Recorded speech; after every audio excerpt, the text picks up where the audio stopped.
Perfect timing. Hey, perfect timing, yes. Very good. You see how Oh, the photos show up? yeah, not bad. Good. It's pretty good, Looks huh? great. The only Yeah. problem is I am, blocking one of the corners. Ah, okay. Yes. Which But bottle? Yeah, it's for your space is on the left. It's fine. And Nico in the middle. It's good. let's wait for a minute or two. Hopefully, there'll be more people who signed up. Okay. Have you watched any of the older ones that we did? Sorry? Have you watched any of the older ones we did with different Yeah. people?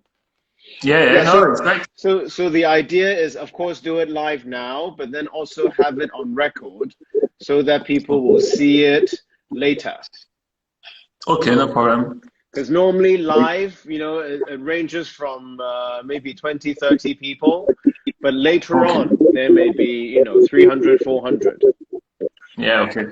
Like a podcast, something like that. Exactly, exactly. You you hear me well or it's fine? It's fine? I hear a little bit of echo from myself, but Ah, okay. with you, it's fine. For me, But it's fine. yeah, Yeah. okay, good. Well, welcome everyone to our live tasting. Once again, we have selected a fantastic Burgundy producer, and this time from Chablis, Fabien Moreau from Domaine Christian Moreau. Welcome, Fabien. Thank you very much. Thank you for joining us. Why don't we start with you telling us a little bit about the history of the domain, of the family, and a little bit about the background. Okay. I'm not going to tell you everything because the story started in 1814, so it's a long, long story.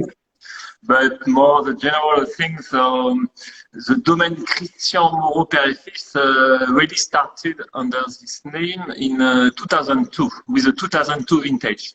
So it's not 1814, but 2002. It's really a restart of the Domaine Christian Moreau with my father. So Christian is my father, of course. And so we start again the Domaine with my father in 2002. What's happened before?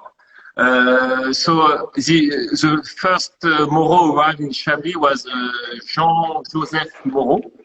Jean-Joseph Moreau arrived in Chablis in 1814, and he was a barrel maker close to Chablis. And when he arrived, it was just to produce barrels. And as most of the story in Burgundy, the vines come from the woman, from the wife. So he gets married from a woman from Chablis who owns some vineyard, and the story starts like that with buying some new holdings year after year. And to reach a level in 19 when we were in 1974, so the holding was around 24 hectares. With the family was really in two parts.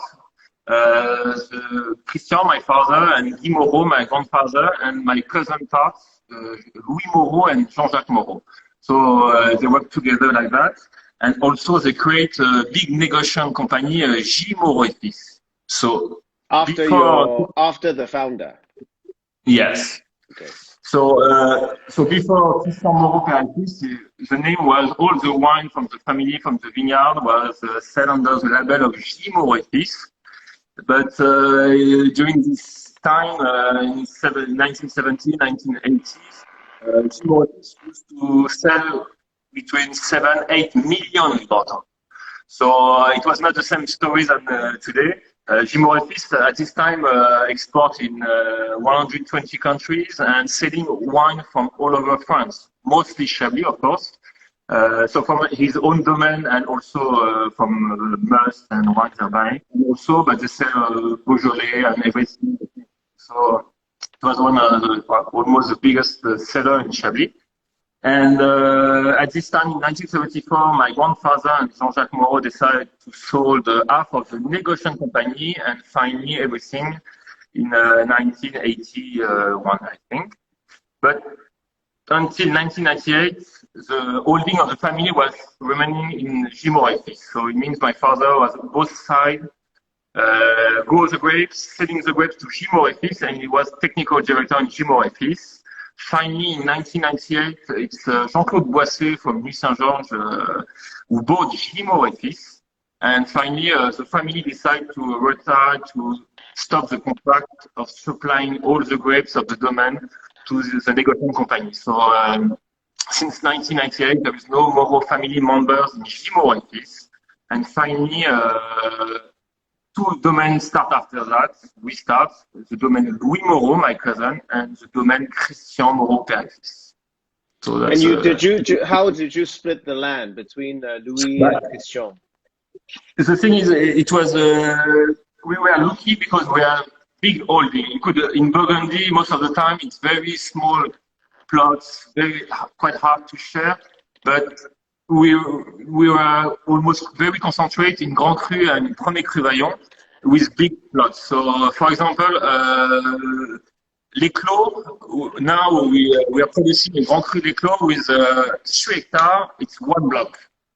So it's very big plots, and the rest, my cousin had also 3 hectares, but in 3 different plots. So we had big holdings, so it was almost quite easy to split in two. Okay, so it was 50-50. Yeah, exactly. Besides that, my cousin Moreau had another domain, so he owned over 100 hectares. So he's got a big holding in Ben, producing lots of Chablis village. So for us, we were getting the control of 12 hectares, close to 12 hectares, since 2002. Yeah. And when you sold G Moreau, was there some vineyards that sold with the brand or none? No. It was a good idea. My grandfather and Jean-Jacques Moreau, they always separate the vineyard and the negociant company.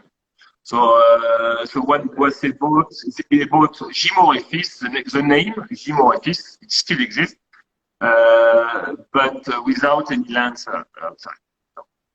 Okay. So it means when he bought G Moreau in 1998, my father and Jean-Jacques Moreau decided to work the contract to supply all the grapes to the domain to G Moreau. It was a 5 years delay advance notice. So we worked it in 1997. So finally, that's why we were getting the control of the vinification and the commercial part with the 2002 vintage. Okay. Yeah. So that's why. So we really restart. Like I often say, a new old domain. Old because we had the roots with the vines, which is the most important thing. New because we had to create a new label and the commercial thing part also, of course. And so now it's almost more than 15 years. It's crazy. Yeah, 15 years. So how about yourself? When did you join the company? From the beginning. In fact, I joined from the beginning, so in 2002, of course. It was really a way of thinking, rethinking the domain with my father.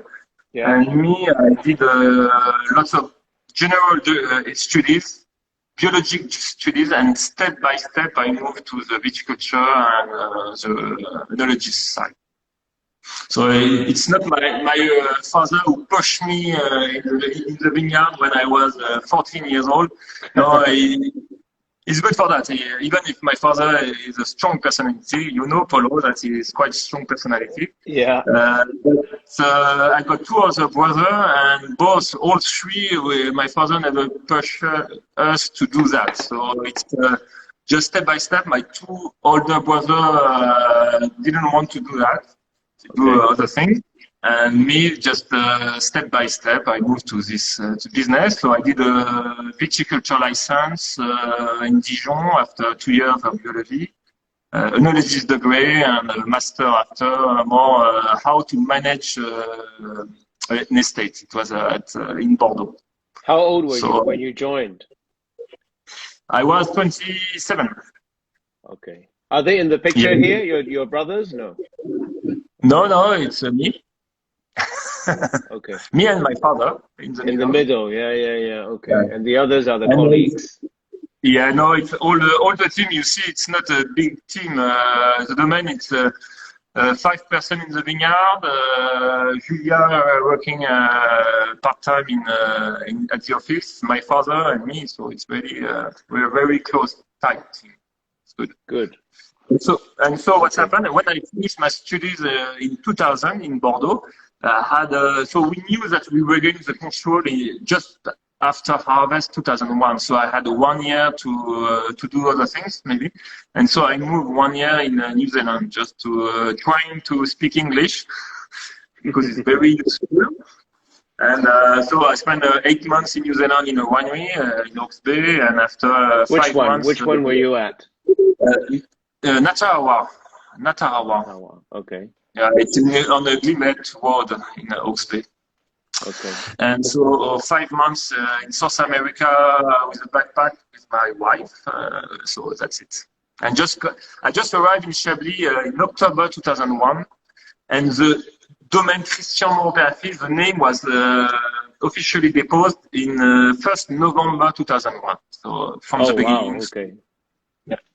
And so I spent almost 1 year in the vineyard preparing the new vintage 2002.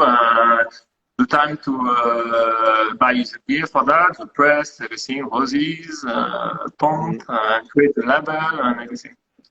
But one more time was the most important thing, the vineyard. So it was the key. Of course. Okay, why don't we start with the first wine, the Chablis 18, which is the current release. Tell us how big of a production and where about, do you source the grapes from, it's your own grapes for this cuvée? Yeah, for this cuvée, so the domain we own, so roughly 12 hectares, but we have a very small proportion of the Petit Chablis, which is the entry level in Chablis, just 0.7 hectares, so not a lot of us. And Chablis, it's just 1.5 hectares holding, and besides that, to be able to supply a little bit more wine for the Chablis village, we are buying some grapes for the Chablis village also. So that's a mix, this cuvée. Okay. And is it from an area near your own vineyards? It's very complementary because our own vineyard it's on L'Épargne, which is on the left side of the vineyard of Chablis, and the grapes we're buying come from 2 plots in Fontenay and in Pere, who are on the right bank of the river. Exactly. You see really difficult to see. Yeah, but in general, you see the river who really cuts the vineyard in Chablis in 2. You have the left bank and after the right bank. On the left bank, you have our own Chablis and the Vaillon. On the right bank, you have all the Grand Crus, some Premier Cru, and also some Chablis holding. So the Chablis 18, we are buying some grapes on the right bank. So from two growers, the same since 2002. So we don't do huge production of that. Yeah. But we needed to have some more. Yeah.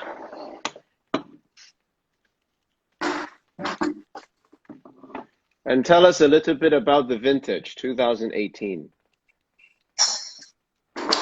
But it's you could if you talk to all the Chablis producers, it's a miracle year to be honest, because it's arrived after 2015, 16, and 17, where we had everything during all those 3 years: hail, frost, disease. It was horrible. Yeah. And to give you an idea, in 18 we produce what we produce in 15, 16, 17 together. 3 vintages combined. Yeah, exactly. In 18. So I really need it because it's good not having enough wine to sell. But it was horrible because in the cellar it was completely empty. The tank were empty, the stock were empty. So finally 18 it arrived. Finally, we had a very humid winter with lots of rain.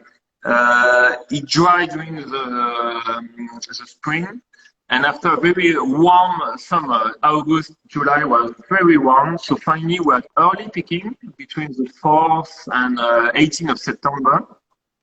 But the vine didn't suffer of this dryness in July due of the water we had in February and March. That's the main difference between 19 and 18. 19 was almost the same weather, but it was very dry during the winter. So finally, we made much more or less wine in 19 due to that. But in 18, it was crazy because during August, we had over 40, 45 degrees during 10 days.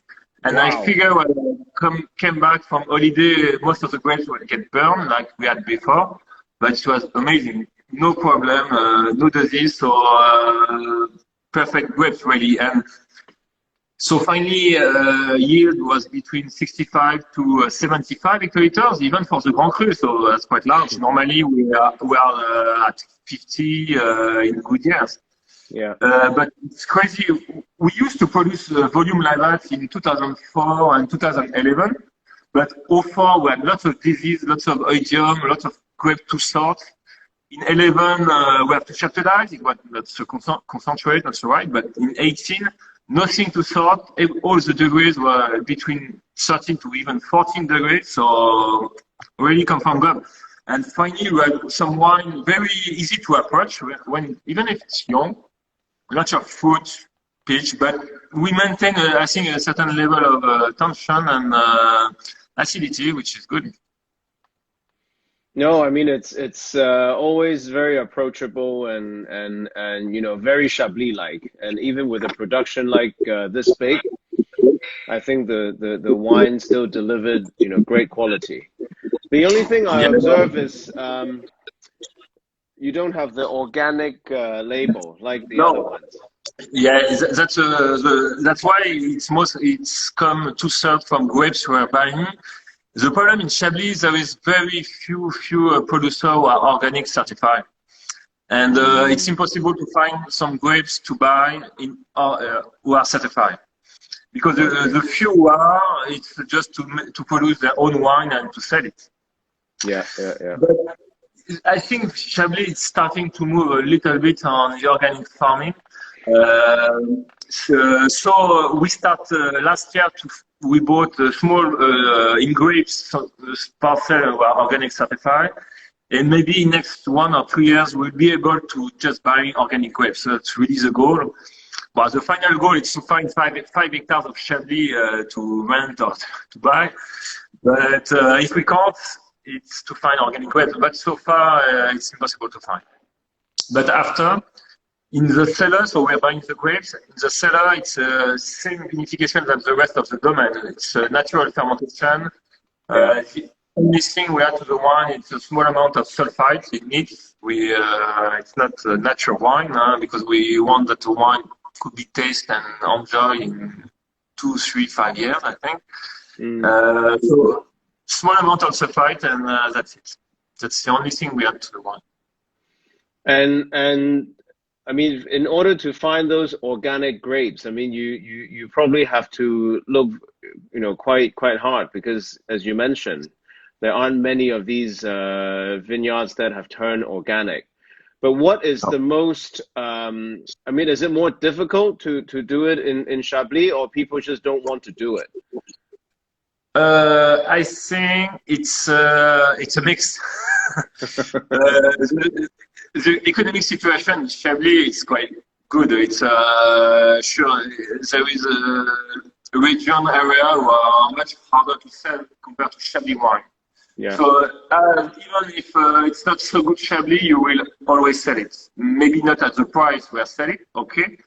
But all the cellars are almost empty. Maybe it's going to change with COVID-19, with 19 and 2020 vintage. Probably it will be a good harvest also in volume.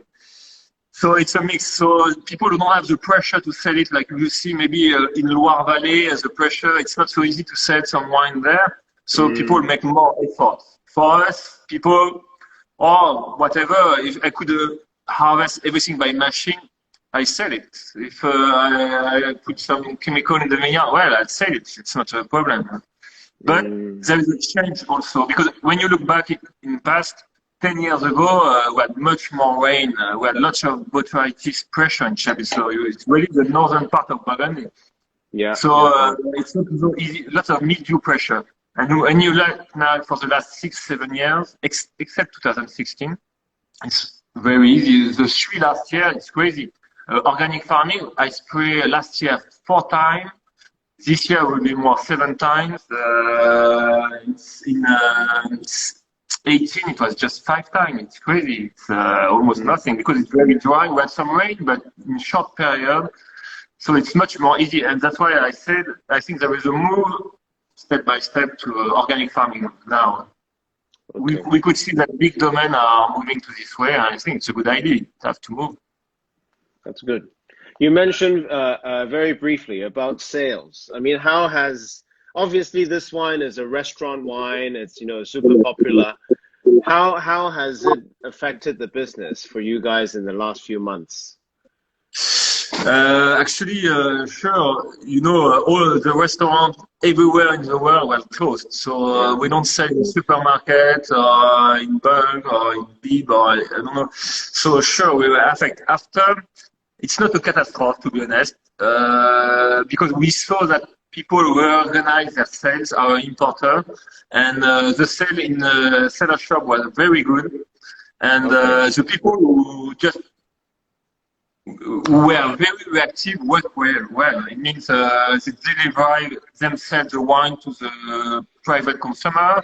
The big seller shop deliver. So it's not so bad. Sure, during 1 month and a half we sell nothing. So nothing.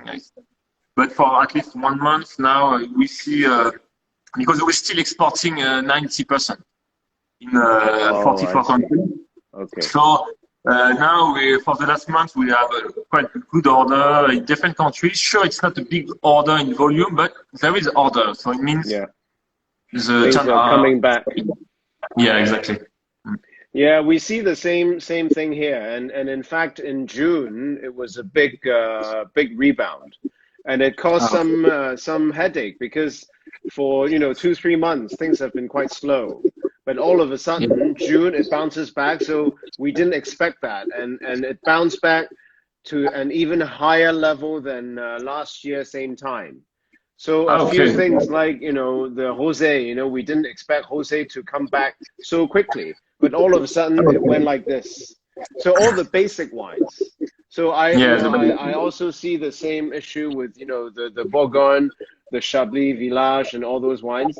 Those will move first. But the unfortunate thing is in Hong Kong, all of a sudden, since yesterday, we have some new cases. And then the government today announced that no more big tables again in the restaurant. So we are experiencing, I don't know what they call a second or a third wave. So we'll see how long it lasts because the rebound was actually looking quite good and we were quite optimistic about, July and August and September. But just when we said, we're optimistic, things bounce back. Yeah, that's in France. The situation is quite good actually. There is not much, few cases of COVID. So everybody is very happy. But the problem, people are so happy, so they don't respect any distance and everything, and so people are very afraid that the doctor say in August, September will be maybe increase of the cases. So after for the restaurant part in France, it will be the most difficult part because to regain the confidence of people to enjoy to go in the restaurant, it's not easy, and there are lots of charges also. So it's for them it will be very difficult. And especially if there is a second wave, wow, it will be a disaster. Yeah. Okay, so let's move to one of my favorite wines. This is the Vaillant, and it's the Cuvée Guy Moreau, which, of course, is offered in so tiny quantities. We don't have a lot of this to sell. But tell us a little bit about this Vaillant. Why is it so special? Yeah, well, you discovered it a few months ago, I think. Yeah, wow, you didn't show me before. Yeah. No, yeah, you were a little jealous, and finally you have some. It's good. Yes. No, yeah, the Cuvée Guimau. So we own close to 5 hectares of Premier Cru, the domain. So, but 5 hectares just in Premier Cru Vaillant. So Premier Cru Vaillant, it's in general. Before I went back to the Guimau, Premier Cru Vaillant, it's second largest Premier Cru in Chablis after Fourchaume. Fourchaume is the biggest in size, over 100 hectares. Fourchaume is on the right bank, and Vaillant is on the left bank. And Vaillant is very large, 100 hectares, close to 100 hectares. And we own 5 hectares in 6 different plots. So we made a general cuvée, the Premier Cru Vaillant, coming from 5 plots. And the cuvée Guy Moreau, it's one single vineyard. So why Guy Moreau? Guy Moreau is my grandfather. So who planted this vineyard in 1933. So it's a vineyard over 80 years of vine and almost the oldest vine of the domain. And it's just under 1 hectare plots and really in the heart of Vaillant. Because Vaillant, you have lots of different exposition. It could be on flat ground, quite steep. And the original part, it's inside the amphitheater, the steepest part, really on a key meridian soil. And it's really where it comes from, the Cuvée Guy Moreau. And it's in perfect shape. It's crazy. When you look how a vineyard after 30, 40 years looks now, and this vineyard this year will probably do 50, 55 hectoliters hectare. For a vineyard after 80 years old vine, it's very good. So tell me about the additional Vaillant versus the original Vaillant. What is the main difference, and who's in the original ones? But the original, when you look Vaillant, it's really a southeast exposition. So you start, it's inside the valley, and after you had a corner, which is, like I said, an amphitheater, which may be 40 hectares, which is the steepest part, and that's really the original part of Vaillant. And when you look at the old map of Vaillant, I have got one at the office. There is no S on the Vaillant, because that's why we don't put any S on the Vaillant. Most of the time you see Vaillant with an S. Yeah. We don't put it. Yeah, exactly. And because it's really the original part. And after people planted the rest of the valley, and maybe on a deeper soil with more clay, so it's a different expression. But for us, we are really in the center, in the heart of Vaillant. And even we just have 0.5 hectares, we are maybe outside that, but all our 5 hectares are really in this heart. So that's why Vaillant, in general, it's really a fruity wine, not very austere like other Premier Cru in Chablis, like on the right bank, especially on Montaitonner or Fourchaume, could be very tight when it's young. Vaillant, people have the idea it's very generous wine, but for us, I think. Sure, it's very open wine, but with lots of energy and tension inside. So that's interesting for that. Who are your neighbors in the original Vaillant? All the old family of Chablis. It's for example, Guy Moreau, it's William Febvre just beside us. After Arnaud, De Vissa, we have a big plot of 1 hectare and a half, our biggest parcel in this Vaillant. Neighbor, it's Vincent De Vissa. So all our neighbors are almost always the same in Chablis, because when you look back in the 1970s, there was maybe 10 or 15 families who produce wine in Chablis. It's before in 1965 it was just 700 hectares planted. Now it's almost 5,500. Could you imagine? Wow! So it was just Grand Cru, 100 hectares, and most of the Premier Cru. Now the Premier Cru it's close to 800 hectares, but during the 50s it was maybe 300 or 300. So Vaillant was the original part, with Montmain, Vaillant on the Côte de l'Éché on the left side, and on the right bank it's mostly Fourchaume, Montaitonner, Montmilieu, beaucoup. Okay. That's why. And so Guy Moreau, after We do almost the same vinification than the rest of Vaillon. It's close to 40% fermented in barrel. But the only difference is we had a little bit newer barrel in Moreau. Not more new barrel, not more. It's more 1 and 2 and 3 years old barrel. That's why in the middle of the palate, still touch of spiciness. Yeah. But, it's. Oh, this is fantastic. This is almost like a Grand Cru intensity. That's some people say that. No, there is very good intensity, and but 17 also beside 18, it's a vintage which is. We're not talking about volume because it was a disaster. Yeah. But in terms of typicity, it's very class. Even what's happened, we had 8 nights of frost in 17 during the end of April. 8 nights in Moreau, it was crazy. Nobody slept in Chablis. It was you really get mad. And finally, the results that's the Grand Cru were a bit more affected than Vaillon. Vaillon, we produce 30 hectoliters hectare, so it's not a catastrophe. But compare, it's more. But the Grand Cru, we produce between 8 to 15 hectoliters hectare in 17. Because we produce 15 hectoliters. Oh yeah, 8 to. But after we're going to taste the Vaudésir. Vaudésir we produce 4 barrels. And Les Clos we have some protections, frost protection, so we reach 15 hectoliters. But after 7 nights of frost, it was too hard for the vine. So the results that finally. Very small yield, but we didn't get any over maturity, concentration in 17. It was early harvest for first week of September. So finally we have a density, but lots of good acidity. So the balance is very interesting in 17, and the results, in my opinion, is one of the top vintage we produced since 2002. Yeah, in terms of concentration and tension. Yeah. I mean, it's as typical as a great vintage as you can get for that style of purity and precision. And now you see after 2 years in bottle, 3 years in vintage, but 2 years in bottle, it's just starting to development. When you look at 2018, you could enjoy the wine right now. Even the Grand Cru bottle not far away, it's almost ready to drink. The 17 was not easy to drink the first year for the Grand Cru, but really need 2-3 years. And even the Cuvée Moreau, when it was young, was a bit tough. But it's good to have different vintage. So there is always a good wine to drink.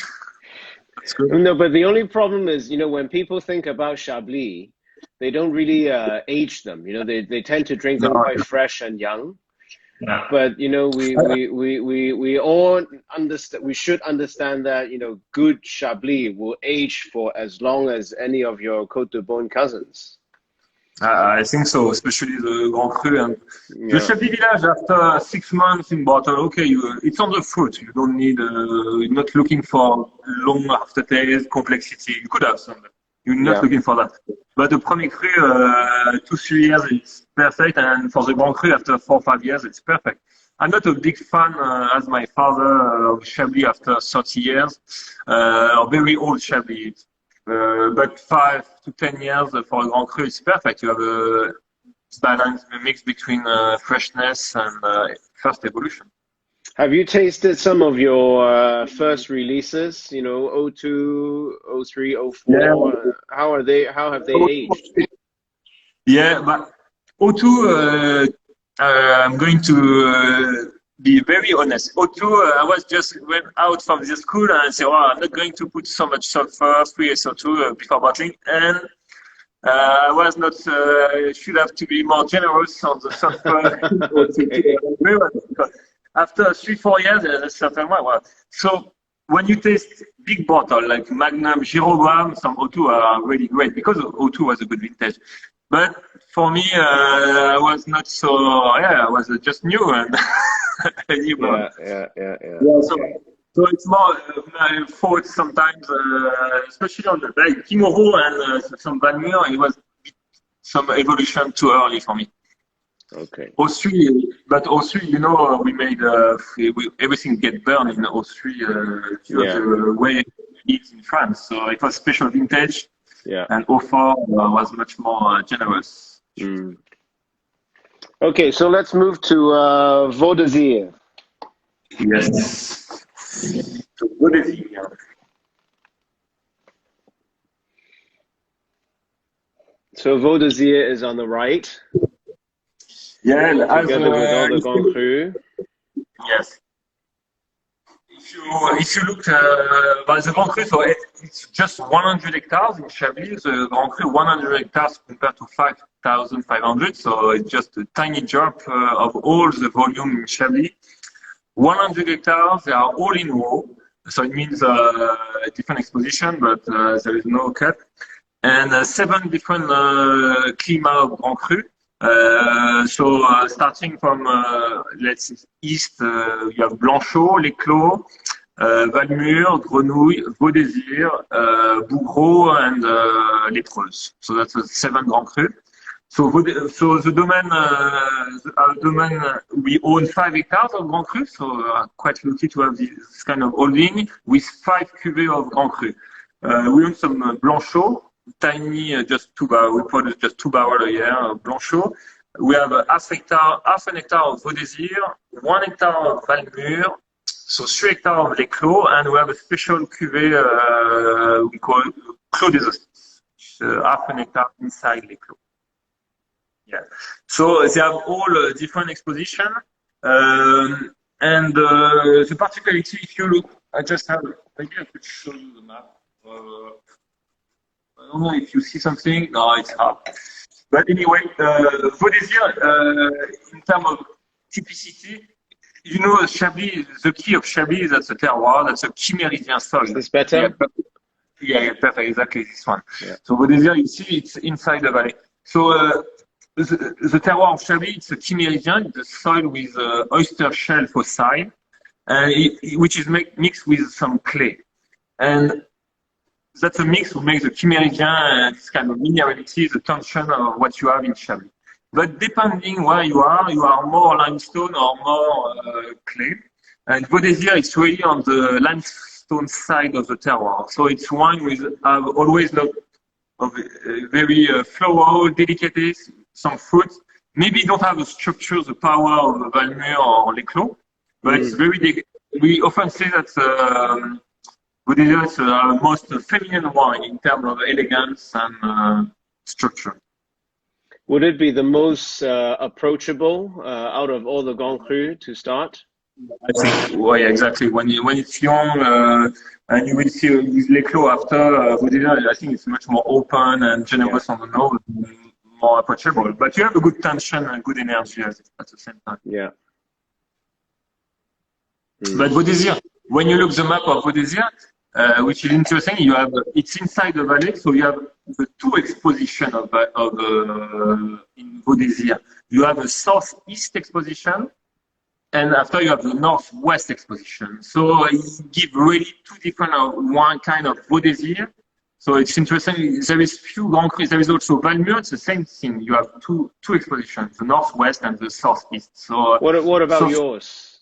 It's just southeast exposition. Southeast, okay. Yeah, it's in the almost at the end of the valley. So it's on deeper side. It's deeper when you're on the southeast, and you have a bigger maturity on this side than the opposite side. So it's really 2 different wines. And you have the same thing in Valmure, Vau d'Azir. When you look L'Éclos, it's short expositions. That's it. Lépreux, same thing. Bougreau, you have a coat. So Blanchot, southeast completely. So Vau d'Azir, Valmure are quite tricky, and you have really some different exposition depending on each side you are. Okay.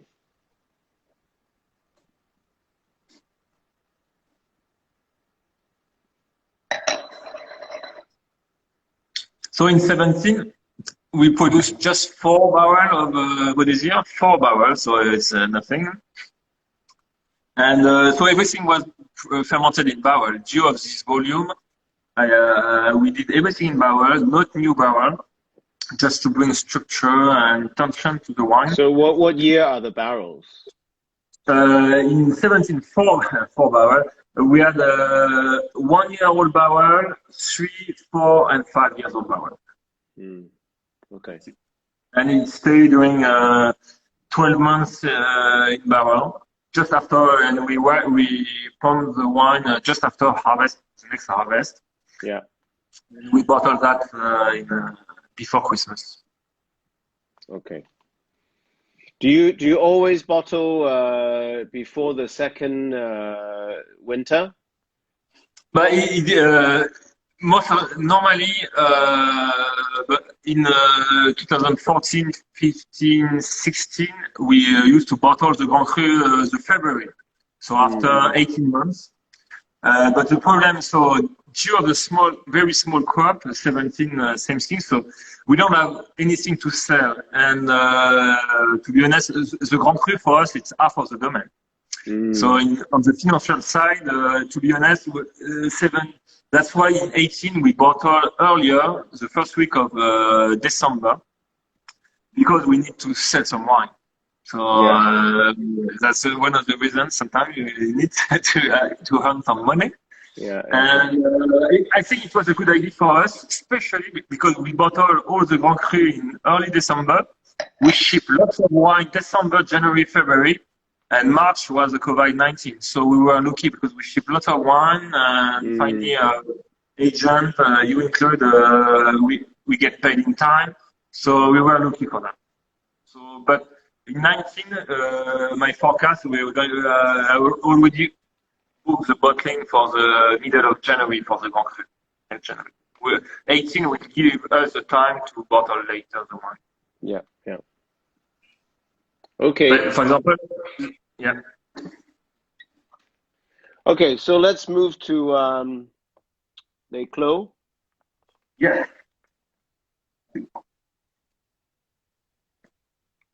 The famous Les Clos. How big is Les Clos in total? So total, Les Clos, it's all the Grand Cru, 100 hectares. Les Clos, it's 24 hectares. Okay. 24 hectares. So how many hectares do you have? 3.5.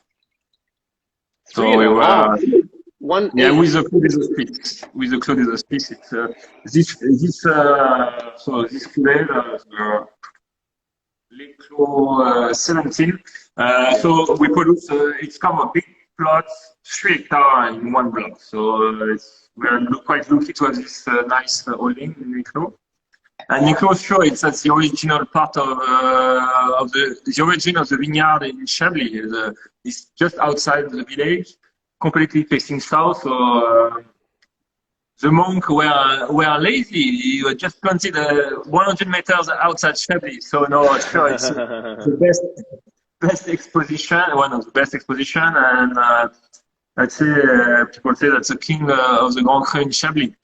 Why? It's because sure it's the largest holding, 24 hectares, but also in terms of evolution, it's really the Grand Cru in time.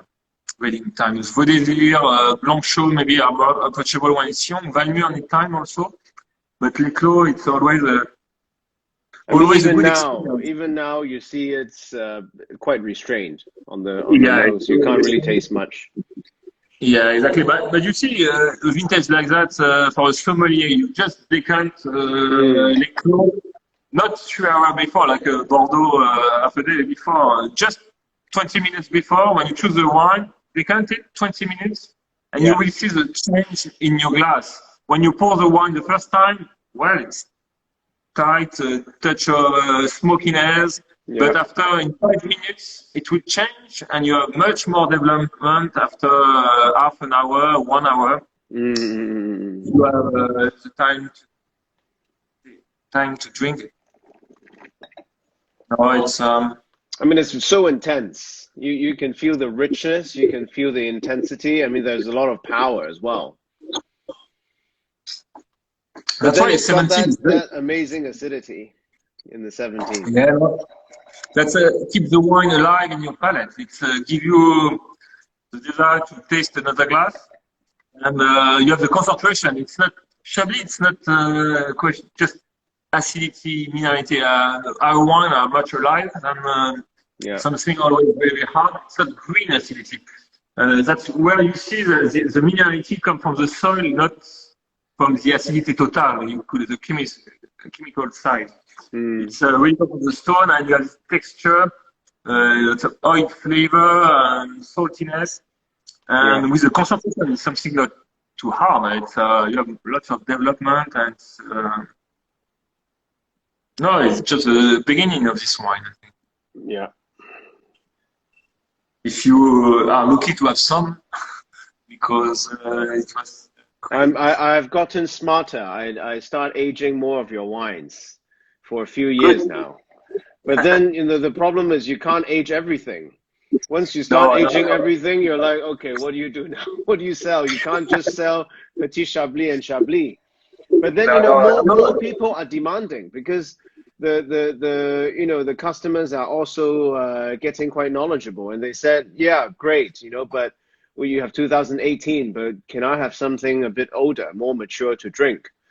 And if we don't start doing our job, which is also to educate our customers and grow with them, and try to keep some back vintages, they will go elsewhere. I mean, they will, you know, start drinking. They would only drink the few brands which they find in the market with some mature stock.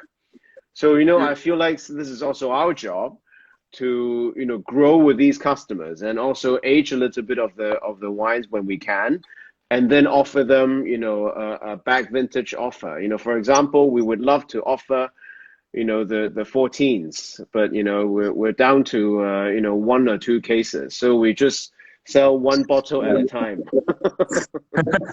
It's a good thing for you, of course.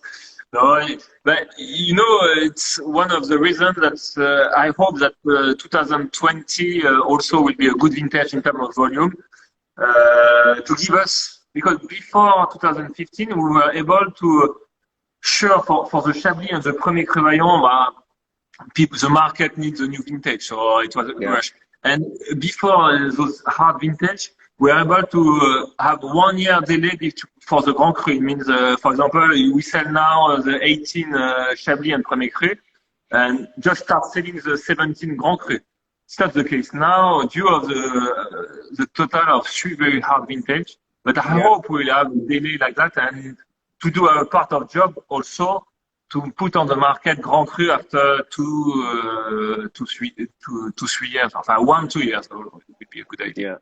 Yeah. If everybody do that, we could put on the market now some Grand Cru after 3 years. Like you say, 14 is perfect now. It just nobody want to be the banker in the story also. So it's tough. But sure, after it's especially I know the weather in Hong Kong, you have to have a good place to store the wine. It's also the key, because our wine you could keep it 4 years, but if the temperature go to 28 after 10 degrees, 28, it's finished. After 1 year and a half, it's done. Yeah. No, I mean it's amazing how popular Chablis is around the world, and you know, we definitely have some serious Chablis lovers here in Hong Kong as well. So hopefully you or Christian will get to come and visit at some point. We love to have you here.